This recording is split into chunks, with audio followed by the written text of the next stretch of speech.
Kakatapos mo lang magsunog ng kilay para makapasa ng NCLEX, tapos ngayon, kailangan mo naman paduguin ang ilong mo para sa IELTS or TOEFL. Baka makatulong ako sa iyo dahil in this video, i-share ko sa inyo kung paano ako nakapasa ng IELTS in one take kahit na below average ako sa English. Pero syempre naman dahil binuksan mo na yung video, like mo na yan at dahil nag-like ka na, mag-subscribe ka na rin, please don't forget to click that notification bell para ma-notify kayo every time na meron tayong video, every week. Ano pang hinihintay nyo? Please sit tight and keep watching!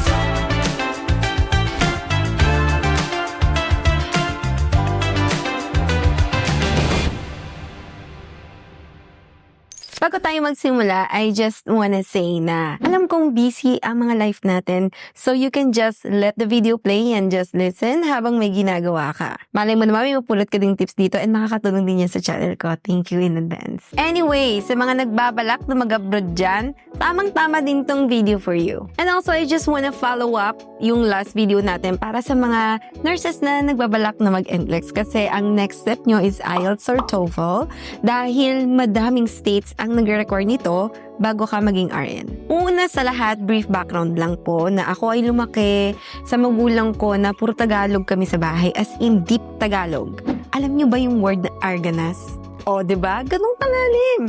And walang Inglesera sa amin. Well, for me, ang English is sa school ko lang nagamit. Madalas, ang pinapanood ko is mga Filipino shows like Esperanza, Mula sa Puso, at mga Tagalog dub na mga anime. So, ang tanong, paano ko ba talaga na-improve ang English skills ko from very poor to IELTS possible? Uunti-untiin natin yan at sisimulan natin yan sa tip number 1. Immerse yourself sa English entertainment like music, books, games, movies, and TV series. Ito ang pinaka-basic at pinaka-madaling gawin kasi hindi siya boring. Immerse yourself with English content. Sabi ko nga, diba, puro Tagalog ang pinapanood ko nung bata ko. Pero during college na ako, nagsimula akong manood ng mga English series like Grey's Anatomy. Listen to English songs and namnamin nyo yung lyrics, ganun. Google the meaning behind the words of the song. Nagsimula din ako magbasa ng mga novels like Harry Potter, mga libro ni Paulo Coelho, and may mga friends din ako na mahilig din magbasa, so hiraman kami ng books. And during that time ko din na-realize na ang liit lang pala talaga ng vocabulary ko and my grammar is very bad. Naalala ko pa noon na naka-dictionary pa ako kapag naghahanap ako ng mga meaning ng words kasi hindi pa uso masyado noon yung Google, diba? Another advice from my husband is to play video games. Dito daw siya nahasa talaga kasi mahabang script even when compared to movies, kaya matututo ka talaga. Mag-e-enjoy ka pa. Move on tayo sa tip number 2. Itong mga tips na sasabihin ko sa inyo next is more of kung nagbabalak ka na talaga mag-IELTS. Familiarize yourself with the exam format. Listening, reading, writing, and speaking. Mag-check ka sa YouTube kung ano yung mga example tests and paano yung format ng exam para hindi na shocking sa'yo pagdating nung test day. YouTube is actually my go-to noong nagre-review ako ng IELTS and madaming tips dyan. And also remember yung sa speaking part pala ha, dahil sa IELTS during the speaking portion, tao talaga yung kausap mo. While sa TOEFL, computer naman and i-record lang nila yung response mo. Malaking difference ito guys kasi depende to sa'yo kung mas confident ka na may kausap. For example, yung husband ko, mas prefer niya yung format ng IELTS kasi may feedback kang makikita dun sa examiner kahit yung tipong tango lang ng tango habang nagsasalita ka. While sa TOEFL, para kang nagsasalita sa hangin. Pero yung iba, yun naman ang gusto kasi less intimidating daw. Tip number 3, practice regularly. Yes, magandang mag-dedicate ka ng time for review every day. 30 minutes to an hour is enough in my opinion. Use IELTS or TOEFL practice materials or sample tests, which is available online, hanapin mo lang. Bukod sa YouTube, kapag nag-Google ka, merong mismong site ng exam of your choice and provided ng mga site ang mga sample questions. Pag medyo confident ka na, try and time yourself while doing practice tests para mawala yung anxiety factor during the real exam due to the time limit. Kung medyo hirap ka pa din or kinakapos ka ng oras, do number 5. Teka lang. Pero 4 muna tayo, which is practice and master skimming. Ano nga ba ang skimming? Okay, skimming is one of the tools you can use to read more in less time. Skimming refers to looking only for the general or main ideas. And panglima, translate to Tagalog. Yes, if possible, importante na naiintindihan mo yung question ng exam and yung flow mismo ng mga questions. Mas madaling sumagot ng questions kapag naiintindihan mo mabuti yung tanong. I just remember na kapag minsan, sobrang lalim ng mga words is tinatranslate ko siya sa Tagalog, yung whole sentence, but you have to be really quick kasi alam nyo naman ng IELTS, timed yan. Pang-anim, watch English movies and make a written essay kung tungkol saan yung pinanood mo. This is specific na pinagawa sa akin ng husband ko kasi we love watching movies. Pagkatapos namin manood, he would ask me to write a 200 to 300 word essay about the movie and he would check it for grammatical errors or kung ano yung pwede kong i-improve. Sobrang helpful nito, guys, and very fun. Pang-pito, just keep speaking English as much as you can. Kahit barok pa yan, it's fine. Eto, matatawa kayo kung paano ako naging better sa speaking.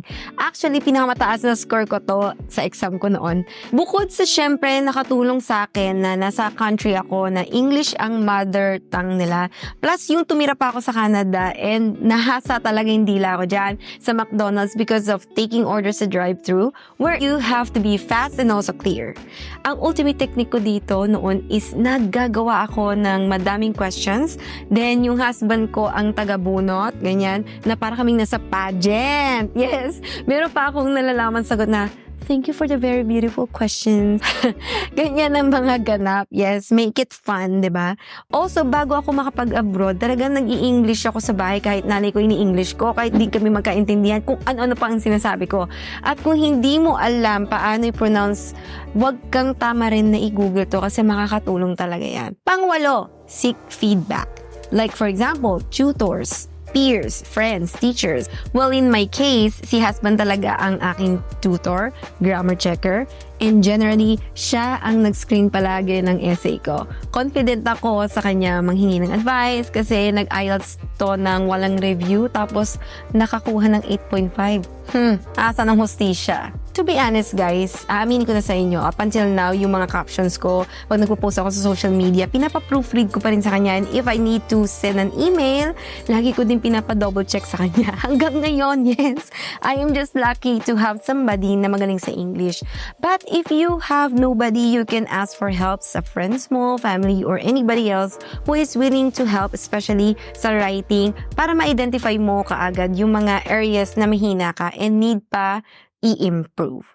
Pang-siyam, malapit na tayo, familiarize yourself with the test venue. If possible na mag-visit ka para aware ka sa mga surroundings mo, like where to go before the exam day, especially parking, isa to sa hate ko. Lalo na nung kumuha ako ng exam sa Seattle na sobrang hirap humanap ng parking sa downtown, nakakatulong siya para ma-reduce yung anxiety mo on the day of the exam. At ang huling tip ko sa inyo, relax and stay calm. On the day of the exam lalo, relax ka lang. Sabi nga ni Skustakli, di ba, sa Lagabog, kalma. Dahil walang masosolve kapag nagpanic ka. And also, for speaking, just be natural and feel mo lang na friend mo yung kausap mo with a little bit of formality. Yun lang naman daw, pero napakahaba ng mga tips, diba? Pero tandaan nyo na it's okay kung bumagsak ka man ng IELTS or kung mahina ka sa English, just try again. Another tip pa na palagi ko ding sinasabi sa inyo kapag nagte-take kayo ng exam is huwag nyong i-announce para hindi maka-add up ng pressure sa mismong test day. Also, gusto ko lang i-remind sa inyo na ang pagiging mahina sa English ay hindi sign ng pagiging tanga. Yes. At ang pagiging magaling sa English ay hindi sign ng pagiging matalino. At kung umabot ka sa point na to, talaga namang gusto ko pong magpasalamat ng sobra sa'yo. Sayo. Yes. Maraming salamat sa suporta.